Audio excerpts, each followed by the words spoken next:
Uziphumulele ekhaya emva kwengqungquthela yokukhetha ubuholi be-ANC. Iphini likaMengameli uDavid Mabuza uthi wakhetha ubumbano kunokuthi aphinde afune ukuqokelwa esikhundleni. Wenqaba ukwamukela ukuqoka kwakhe ngesikhathi kuphakanyiswa igama lakhe emva kokuthi angazange athole ukuphakanyiswa amagatsha eqembu.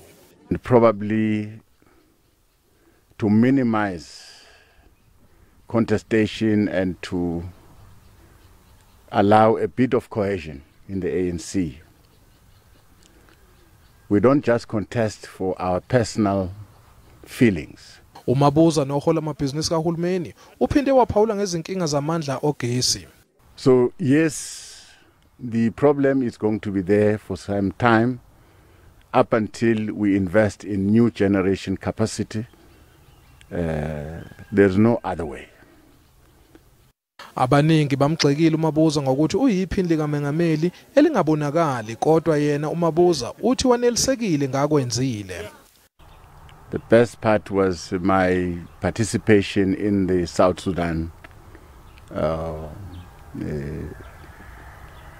intervention, trying to help the country to move forward to its first democratic election. uMabuza uthi unethemba lokuthi usazoqhubeka nomsebenzi wokusebenzela lelizwe.